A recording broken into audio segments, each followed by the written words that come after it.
নমস্কার বন্ধুরা, পিঙ্কি ভিলেজ কিচেনে আপনাদের সবাইকে স্বাগত জানাই। বড়দের প্রণাম জানাই, ছোটদের জন্য অসংখ্য ভালোবাসা জানাই। বন্ধুরা, আজকের পর্বে নতুন একটা রেসিপি নিয়ে চলেছি। রেসিপিটা বাবা পুরানো, কিন্তু আমি রেসিপিটা যে বানাবো সেটা নতুন ধরনের। গাজর দিয়ে পোড়া পিঠা বানাবো এবং সঙ্গে থাকবে খেজুর গুড়ের পোড়া পিঠে। তো বন্ধুরা, আপনারা প্রথম থেকে শেষ পর্যন্ত পুরো রেসিপিটা মনোযোগ সহকারে দেখতে থাকুন। রেসিপিটা আশা করছি আপনাদের খুবই মজার হবে এবং খুবই ভালো লাগবে। গাজরের পোড়া পিঠা বন্ধুরা কোনোদিন খেয়েছেন? যদি না খেয়ে থাকেন তাহলে এইভাবে দেখে বানিয়ে দেখুন, খুবই ভালো লাগবে আপনাদের খেতে। এবং এর যে ফ্লেভারটা আর কি বলবো, দারুণ লাগে, দুর্দান্ত লাগে। তো বন্ধুরা, আপনারা আমার এই রেসিপিটা একদম মনোযোগ সহকারে প্রথম থেকে শেষ পর্যন্ত দেখতে থাকুন। আর এই যে কনকনে শীতের মধ্যে তো গাজর দিয়ে এইভাবে পোড়া পিঠা বানিয়ে দেখুন, খুবই ভালো লাগবে। আর শীতকালে তো পিঠে পিঠে বলে নানা রকমের পিঠে আমরা বানিয়ে থাকি। তো শীতকালে এইভাবে পিঠে বানিয়ে থাকি, তার মধ্যে এই যে হচ্ছে পোড়া পিঠে। সামনে পৌষ সংক্রান্তি, মানে আমি যে আজকে পোড়া পিঠে বানাচ্ছি, তো পৌষ সংক্রান্তি এবং মকর সংক্রান্তি আমাদের গ্রামের দিকে চল আছে। মকর সংক্রান্তিতে এইভাবে পোড়া পিঠা বানানোর চল আছে। তো আমাদের এখন প্রত্যেকটা বাড়িতে এইভাবে পোড়া পিঠা বানানো হচ্ছে, এইভাবে খেজুরের গুড় দিয়ে। আর আমাদের তো গ্রামের দিকে খেজুরের গুড়টা বিশেষ করে খুবই ভালো পাওয়া যায়। তো এই খেজুরের গুড় দিয়ে আমরা পোড়া পিঠা বানিয়ে থাকি। তো আমি যে আজকে পোড়া পিঠা বানাচ্ছি বন্ধুরা, সেটা একদম গাজর দিয়ে নতুন ভাবে বানাচ্ছি। তো রেসিপিটা আপনাদের কাছে কেমন লেগেছে বন্ধুরা, কমেন্টে কিন্তু অবশ্যই জানাবে আমাকে। তো আপনারা দেখুন।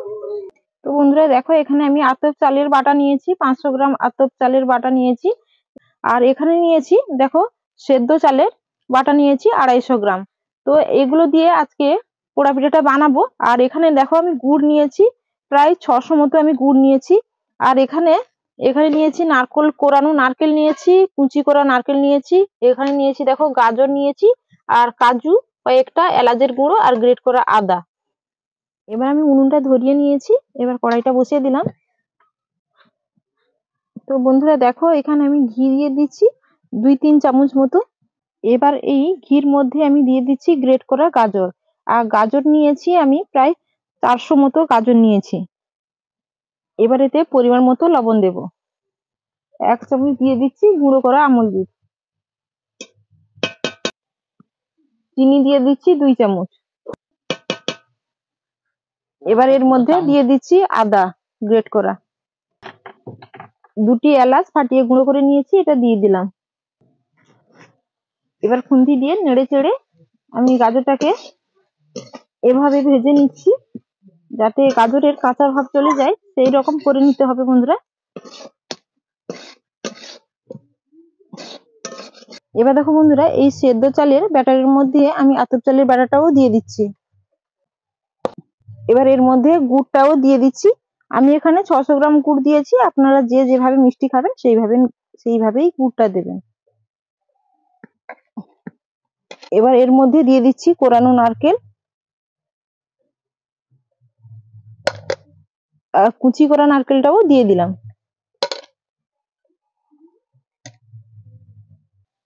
এবার এর মধ্যে দিয়ে দিচ্ছি কিছু কাজু বাদাম, আমি এভাবে ছোট ছোট টুকরো করে নিয়েছি। আর এখানে দেখো 4-5টা মতো এলাচ আমি গুঁড়ো করে নিয়েছি, এর মধ্যে দিয়ে দেব। এবার আদা গ্রেট করা আদা দিয়ে দিচ্ছি 1 চামচ মতো। এবার গুঁড়ো করা আমল দুধ দিয়ে দিচ্ছি।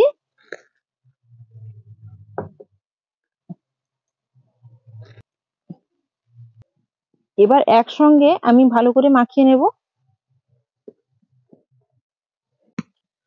এবার এতে পরিমাণ মতো লবণ দেব। আর লবণের পরিমাণটা বন্ধুরা বুঝে দিতে হবে, কেননা এটা পিঠা মিষ্টি লাগবে খেতে, তার জন্য লবণটা বেশি হলে কিন্তু ভালো লাগবে না।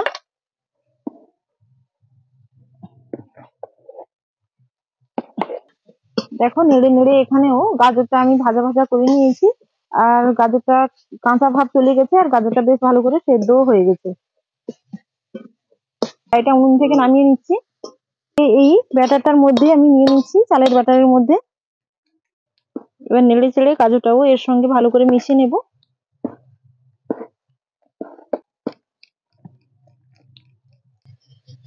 দেখো বন্ধুরা, এতেও আমি 1 চামচ মতো ঘি দিয়ে দিয়েছি কড়ার মধ্যে। আর এবার এই ব্যাটারটা এর মধ্যে আমি ঢালবো।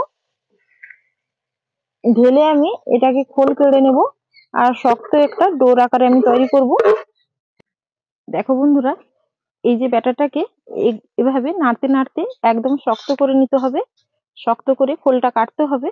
আর এভাবে দেখো নাড়তে নাড়তে শক্ত হয়ে এসছে, আরো শক্ত হয়ে যাবে দেখবে।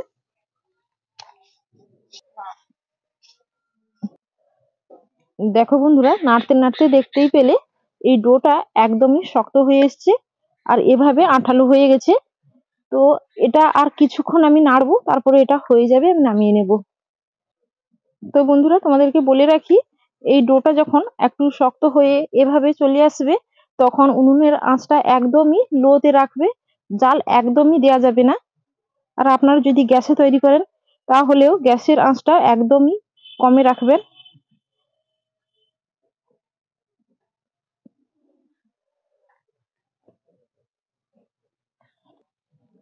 দেখতেই পাচ্ছেন এটা একদম আঠালো আর শক্ত ডোতে পরিণত হয়ে গেছে। আর দেখতে পাচ্ছেন এই যে কড়ার গায়ে দেখতে পাচ্ছেন এগুলো লেগে যাচ্ছে, তো এগুলো এভাবে লেগে যেতে লাগবে, তো এটা কোনো ব্যাপার নয়।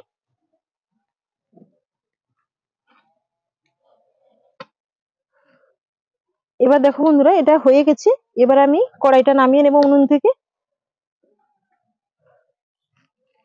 দেখো বন্ধুরা, একটা কড়াই নিয়েছি, এইরকম ছোট্ট একটা কড়াই, পুরানো কড়াই। এর মধ্যে পোড়া পিঠাটা ভালো হয়, এভাবে আমি বানাই এর মধ্যে। তো এখানে আমি তেল একটু ঘষে দিয়েছি। আর এই যে কলা পাতা, কলা পাতা নিয়েছি, এই কলা পাতা দিয়ে কলা পাতা আজকে পোড়া পিঠাটা বানাবো, তার জন্য কলা পাতা এভাবে বসিয়ে দিচ্ছি। বেশ অনেকগুলো কলা পাতা আমি এর মধ্যে দেবো।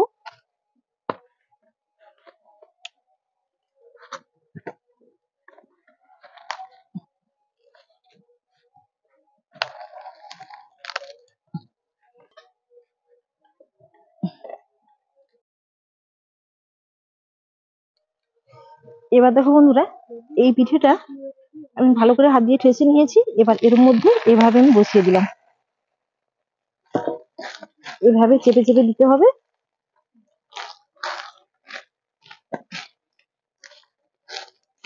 ভালো করে এভাবে ঠেসে ঠেসে চেপে চেপে দিতে হবে, যাতে নিচ থেকে উপর পর্যন্ত ভালো করে সেট হয়ে যেতে পারে।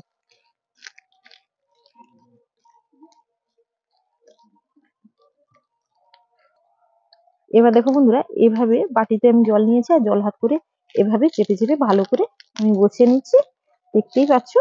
আর জল হাত করে এভাবে বসিয়ে নিলে ওপরের দিকটা বেশ সুন্দর করে সমান হয়ে যাবে। আর বন্ধুরা, এখন কিন্তু উনুনে একদমই জাল দেওয়া যাবে না, উনুনের আঁচটা যেভাবে আছে একদম লো।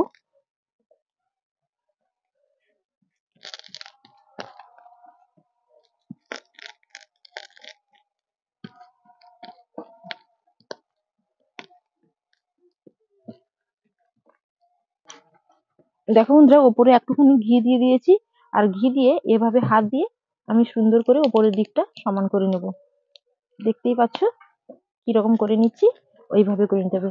আর বন্ধুরা হ্যাঁ, পোড়া পিঠা, আমাদের যে পোড়া পিঠা উনুনে আমরা বানিয়ে থাকি, এই পোড়া পিঠা কিন্তু সঙ্গে সঙ্গে আমরা খেতে পারি না। তো এই পোড়া পিঠাটা আমরা যে বানাই, তো বিকেলের দিকে বানিয়ে থাকি। আর বিকেলের দিকে বানালে বন্ধুরা, তো রাতের মধ্যে এই উনুনের মধ্যে কড়াইটা এইভাবে বসানো থাকবে, আর সকালে উঠে এই পোড়া পিঠাটা দেখা হবে যে সুন্দর করে হয়েছে কিনা। তো আজকেও বন্ধুরা, আমি যে পোড়া পিঠাটা বানাচ্ছি, তো বিকেলে বানাচ্ছি। আর তারপরে সকালে তার পরের দিন উঠে দেখবো যে পোড়াপিঠাটা সুন্দর করে হয়েছে কিনা। তো তখন তোমাদেরকে আবার দেখাবো। এখন তো বন্ধুরা এই পর্যন্ত আমি রেখেছি। আর এবার আমি এর উপরে সুন্দর করে কলা পাতা দিয়ে দেবো বন্ধুরা। দেখো কত সুন্দর করে, দেখো আমি বসিয়ে নিলাম। দেখো এবার এইভাবে কলা পাতাটা এরকম করে বসিয়ে নেব। এবার এর উপরে পরপর একইভাবে আমি কলা পাতা দিয়ে দেবো।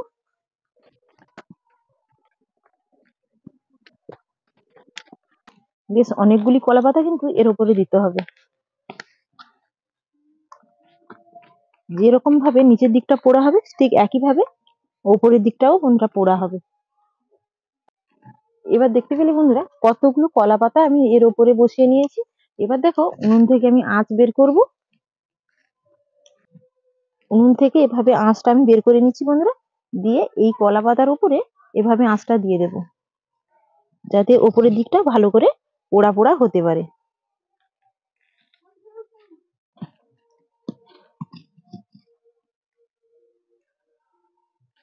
আর এটা আমি পোড়া পিঠাটা বানাচ্ছি বন্ধুরা, এটা খেজুর গুড়ের পোড়া পিঠা, খুবই ভালো লাগবে, অসাধারণ লাগে খেতে।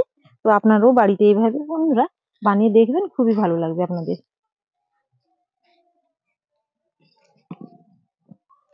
এবার সুন্দর করে এই চামচ দিয়ে আমি ওপরের যে আঁচটা এভাবে আমি মেলে দেব। তো অনেকে নিচে কড়াইয়ের নিচে এভাবে ছাই দিয়ে দেয়, ছাই দিয়ে তারপরে কলা পাতা দিয়ে আর ডোটাকে তারপরে দেয়। তো আমি সেরকম দিলাম না, শুধুমাত্র তেল দিয়ে কলা পাতা দিয়ে দিয়ে দিয়েছি। তো এখন দেখতে পাচ্ছ বন্ধুরা, আমার যে এই যে উনুনের আঁচটা দেখুন, উনুনের আঁচটা যেভাবে আছে ওইভাবে কিন্তু বসে থাকবে, ওইভাবে বসে থাকবে মিনিমাম 7 থেকে 8 ঘন্টার মতো ওইভাবে বসে থাকবে। তাতেই কিন্তু বন্ধুরা আমার পোড়া পিঠাটা একদম পারফেক্ট ভাবে তৈরি হয়ে যাবে। তো তোমাদেরকে কাল সকালে আমি দেখাবো কিভাবে হয়েছে। ওই দেখুন বন্ধুরা, একদম ঘন কুয়াশায় চারদিক একদম আচ্ছন্ন হয়ে আছে, দেখতেই পাচ্ছেন কিছুই দেখা যাচ্ছে না। তো তোমাদেরকে বলেছিলাম না সকালে উঠে পোড়া পিঠাটা দেখাবো, তো সকালে ভোর ভোর এখন উঠে পড়েছি বন্ধুরা। তো তোমাদেরকে দেখাবো, তার আগে আমি কলা পাতা কাটতে এসেছি। আর দেখো কি রকম ঘন কুয়াশায়, আমাদের এখানে প্রচুর শীত পড়েছে, একদম ঘন কুয়াশায় আচ্ছন্ন হয়ে আছে। তো তোমাদের সেখানে শীত কেমন পড়েছে বন্ধুরা?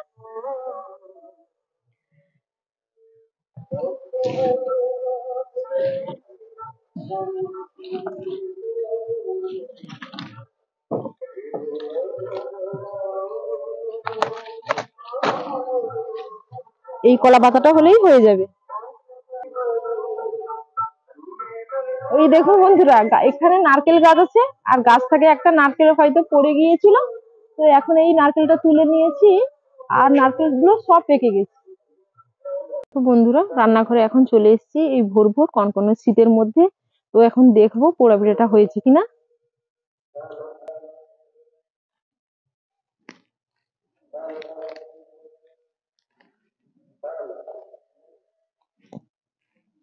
বন্ধুরা এই ওপরের যে পাটটা আমি এখন তুলে নেব। তো ওপরে দেখতে পাচ্ছ কলা পাতাটা পুড়ে গেছে, আর গরম ছাই দেওয়ার কারণে। আর এটাকে খুব সাবধানে তুলে নিতে হবে। তো সারা রাত এভাবে বসানো ছিল বন্ধুরা।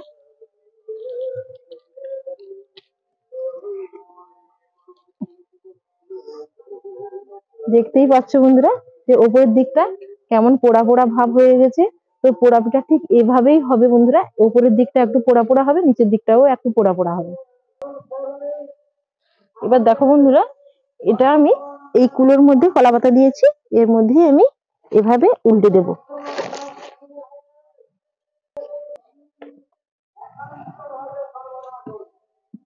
এই দেখুন কতটা সুন্দর লেগেছে দেখতে, দেখি ভেতরটা কেমন হয়েছে।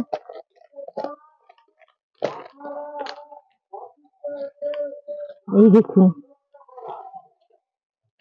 আর এর যে ফ্লেভারটা উঠছে না বন্ধুরা, কি বলবো, দারুণ ফ্লেভার উঠছে। দেখো বন্ধুরা পোড়া পিঠাটা কেমন হয়েছে। তো তোমরা দেখো, এইভাবেই তোমরা বাড়িতে খুব সহজে পোড়া পিঠা বানিয়ে বাড়ির সবাইকে খেতে দিতে পারো।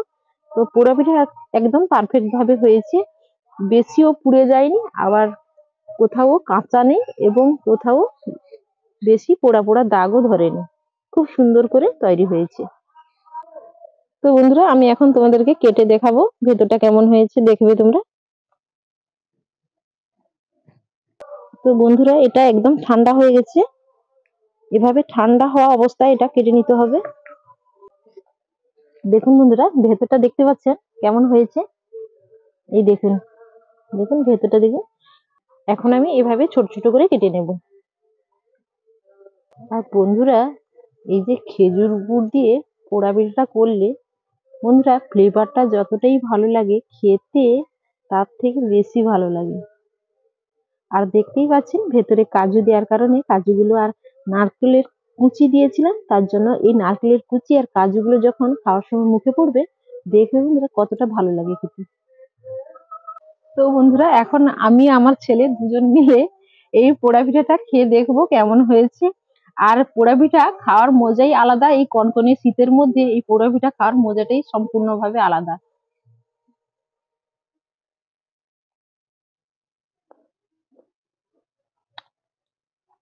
ভালো লেগেছে না?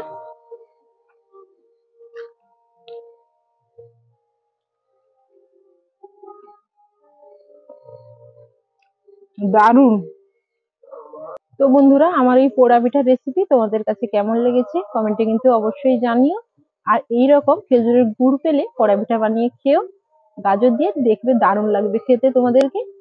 তো একদম সিম্পল ভাবে আমি তোমাদের তোমাদের সঙ্গে শেয়ার করলাম পোড়া পিঠার রেসিপিটা। তো বন্ধুরা, ভালো লাগলে চ্যানেলটিকে সাবস্ক্রাইব করে আমার পাশে থাকবেন, ভালো লাগলে একটা লাইক করবেন। ভালো থাকবেন, সুস্থ থাকবেন, আগামী পর্বে আবার ফিরে আসবো। আমার এই রেসিপিটা এতক্ষণ মনোযোগ সহকারে দেখার জন্য আপনাদের অসংখ্য অসংখ্য ধন্যবাদ জানাই।